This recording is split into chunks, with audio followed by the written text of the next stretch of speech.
¿Qué tema el de los niños, la posibilidad de contagio, la posibilidad de la variante de Manaos o P1?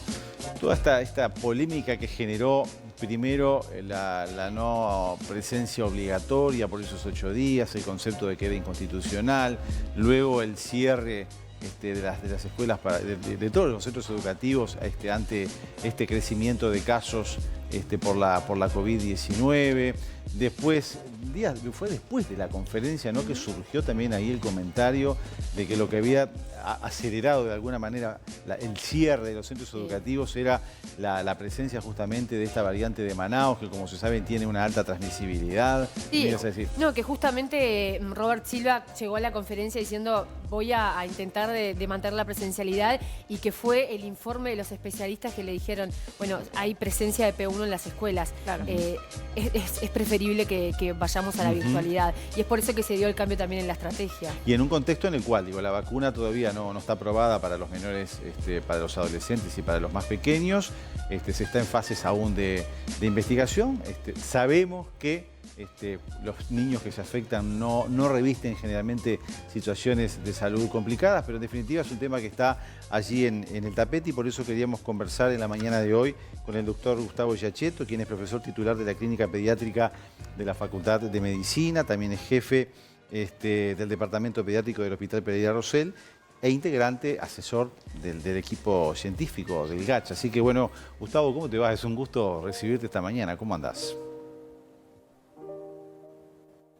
¿Estamos en contacto o no tenemos la posibilidad? Gustavo. Bueno, buen día. Muchas gracias por la comunicación. Estamos con un contacto un poco ahí fallido. Vamos a ver si lo... Tiene que ir a una zona con más señal en el Pereira. Seguramente la señal no es buena. Y vamos a establecer el contacto nuevamente. Pero bueno, como les decíamos, el tema de las vacunas, son los más chicos. La industria farmacéutica aún no ha culminado con los distintos ensayos clínicos que determinan la seguridad y la eficacia en los más pequeños.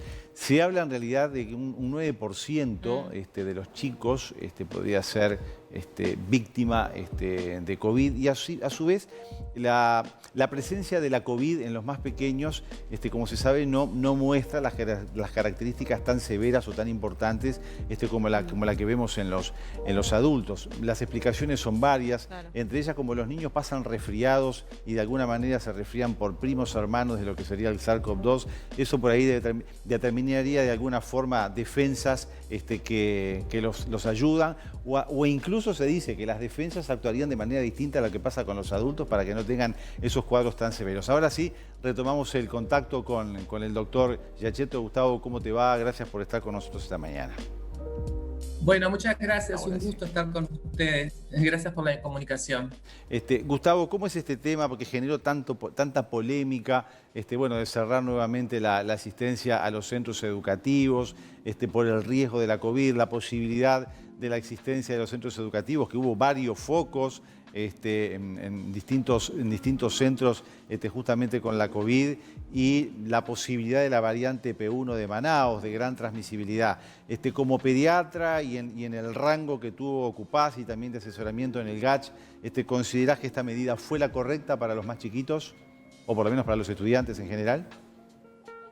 Bueno, nosotros como grupo técnico, asesor en el área pediátrica, en los temas referentes a niñez y adolescencia, habíamos hecho un informe que ustedes lo pueden encontrar en la página del GACH, con fecha 28 de febrero, donde recogíamos un poco, bueno, la información disponible hasta el momento, la evidencia científica, y tanto a favor del cierre como medida de control o mitigación de la pandemia, como con los impactos negativos que pueden traer el cierre escolar, y que ustedes bien conocen, está bien documentado, ¿no? Y también hacíamos algunas recomendaciones que creo que terminaban algo así como diciendo: los centros escolares son el primer lugar, el último lugar en cerrar, ¿no, verdad?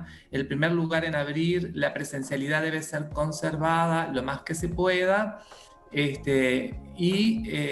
Hay que tratar de trabajar en un ambiente escolar seguro, saludable, y no bajar los brazos en la mitigación, en el uso de las medidas generales de mitigación, porque ningún cierre escolar tiene sentido si las medidas generales de prevención no se aplican en su totalidad. Claro. y son fuertemente implementadas y desarrolladas. Entonces, en ese contexto, nosotros entendemos que, bueno, evidentemente hay un escenario epidemiológico muy complejo.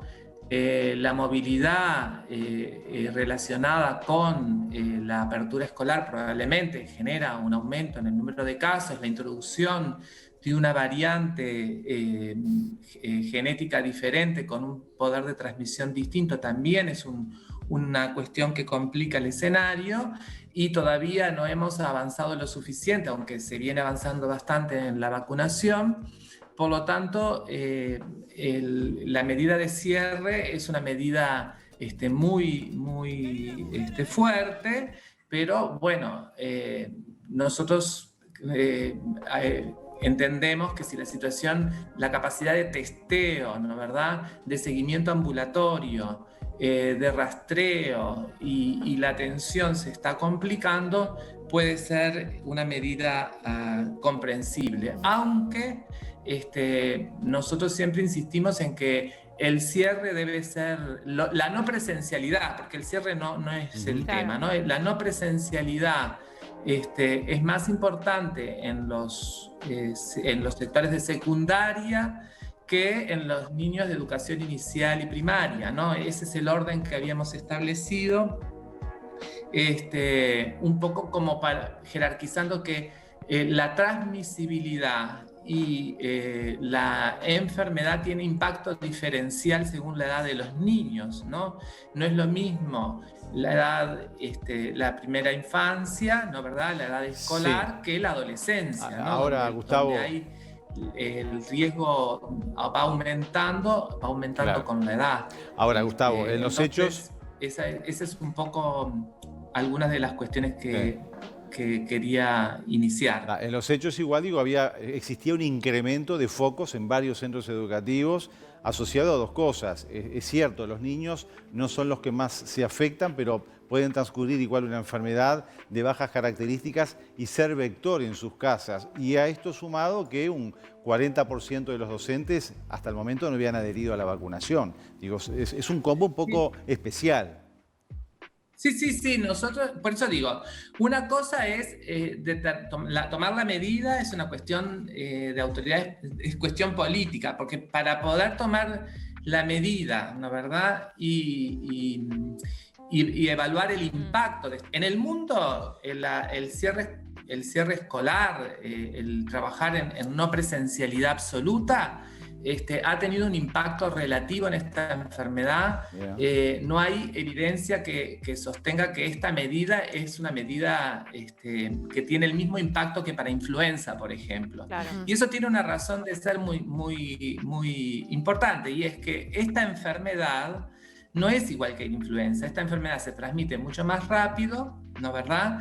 Y afecta menos a los niños que la influenza. Entonces, no se puede comparar, ¿no, verdad? Hay que ver cuál es la información disponible. La información disponible no es categórica con decir, bueno, el cierre escolar va a ayudar a mitigar la transmisión 100%. Si no se toman medidas generales de disminución de la movilidad, distanciamiento, etcétera, todo lo que ya conocemos de esta enfermedad en todos los sectores, el cierre escolar per se, la no presencialidad per se, no creemos que tenga un gran impacto. Eso es lo que está demostrado científicamente. Más allá de que es entendible, ¿no, verdad?, de que obviamente si hay un crecimiento de casos en niños, si el personal docente se ve afectado, si no hay personal suficiente para atender la escuela, las necesidades educativas, si no está planificado qué hacer cuando no se puede guardar la distancia,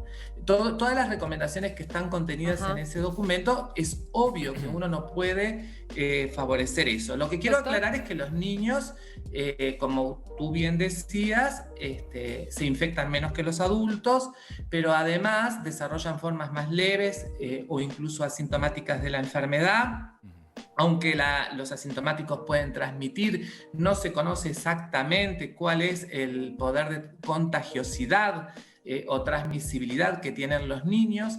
Hay estudios que mostrarían que la transmisión de los niños es menor que la de los adultos y que en general los niños adquieren la infección más que en el centro educativo, en sus casas o en los contactos con otros adultos, pero no en el centro educativo. Doctor. Per se, ¿no? Entonces, esas cosas hay que tenerlas también en consideración a la hora de tomar las medidas. Claro. Y hay que tomar la medida pensando también en el mañana, claro. ¿no? ¿Hasta cuándo? Y eso quería consultarle, ¿cómo doctor? voy a retomar? En algún momento esperamos... Y pensando en las consecuencias negativas que tiene el cierre escolar, ¿no? Porque el cierre escolar impacta en forma negativa en la salud y en el bienestar emocional de los niños, pero a la vez aumenta las brechas e inequidades con las poblaciones más vulnerables. Claro, por supuesto que sí. Necesitan más Gustavo. apoyo, tanto del sistema de salud como del sector educación. Doctor, justamente pensando en el mañana, ¿no? Esperemos prontamente volver a la presencialidad para justamente apalear todo esto que usted hacía referencia. Pero hablando de escuelas seguras, más allá de los distanciamientos y más allá de las medidas sanitarias que ya todos conocemos, también el día de mañana va a ser una escuela segura, la escuela donde hayan cada vez más maestros y profesores vacunados. ¿Entiende que sería necesario una obligatoriedad el día de mañana a los docentes con el tema de la vacuna? Bueno, la obligatoriedad en el Uruguay con respecto a las vacunas es un tema ampliamente debatido. Yo creo firmemente, esta es una cuestión ahora sí personal. El Ministerio ha trabajado en el tema discusión de obligatoriedad de vacunas en general. Y en realidad nuestro país tiene una larga tradición de vacunación, independientemente de que las vacunas sean obligatorias o no. La adhesión a la vacuna contra el COVID ha ido en aumento en la población, eso es lo que muestran algunos datos que se tienen. Y creo que exigir como cuestión obligatoria, no sé si soluciona el problema, porque el tema es cuál es la consecuencia de no vacunarse, ¿no? O sea, cuál es la consecuencia o la medida que yo voy a poner si el individuo no se quiere vacunar, ¿no? ¿Verdad? Eso nos pasa hoy por hoy con cualquier otra vacuna que está en el calendario de vacunación, ¿no? En realidad nosotros decimos las vacunas son obligatorias, pero bueno, hay un grupo de población, por suerte minoritario, que no quiere vacunarse y en realidad, ¿qué es lo que podemos hacer nosotros como sistema o como Estado para exigir que se vacunen, ¿no? Entonces, no se puede hablar de obligatoriedad así porque en realidad no conduce a nada, es una discusión estéril, digamos, sin medidas. Es una discusión estéril, sí, entonces es complejo. Yo creo que hay que ir por el convencimiento, por la información. A la desinformación se la combate con información. Y confío en que, bueno, que la vacunación va a avanzar. Claro. ¿No? Gustavo, que a medida que tengamos disponibilidad de vacunas va a ir avanzando. En los hechos, ni tú ni yo podríamos trabajar, por ejemplo, si no tuviéramos la hepatitis B, y eso es una realidad. Digo, capaz que sirve un poco como antecedente. Cortito porque tenemos que ir cerrando. ¿Se puede lograr inmunidad de rebaño aunque los niños no se vacunen? Y el hecho de que estemos mayormente vacunados y los niños no, ¿eso puede trasladar a los niños más la enfermedad? Breve. Bueno, evidentemente que esta no es una infección como otras que conocemos que afecta predominantemente a los niños, ¿no? Afecta más a los adultos que a los niños. Evidentemente que a mí me han consultado mucho por vacunación a los niños porque hay algunos ensayos que están en marcha incluyendo población infantil, pero todavía no tenemos datos para vacunar a los niños, aunque probablemente en algún momento quizá los niños se puedan vacunar y no hubiera contraindicación, ¿no? Pero en este momento la recomendación no se puede hacer porque, bueno, porque y los estudios todavía no están culminados. Eficacia y seguridad en esta población. Perfecto. Evidentemente que cuanto mayor es el nivel de protección de la población, superior al 50%, 60%, la inmunidad de rebaño esa puede ir lográndose, ¿no? ¿Verdad?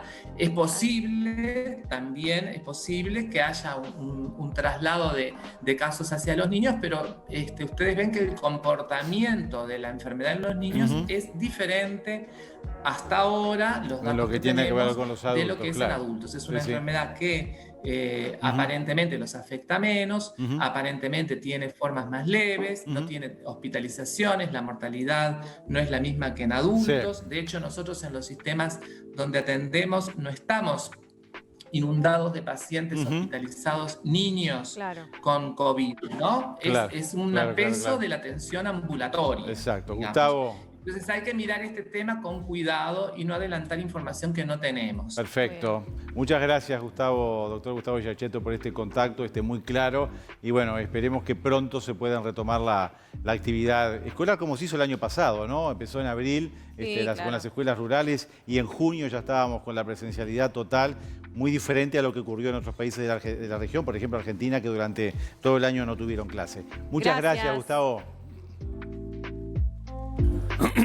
No, gracias a ustedes, disculpen por la conectividad, lo tengo buena acá. Y bueno, esperemos que sí, que se retome la presencialidad o los modelos híbridos que son tan necesarios para la socialización de los niños todos los chicos, todos los estudiantes. Muchas gracias. Buen día.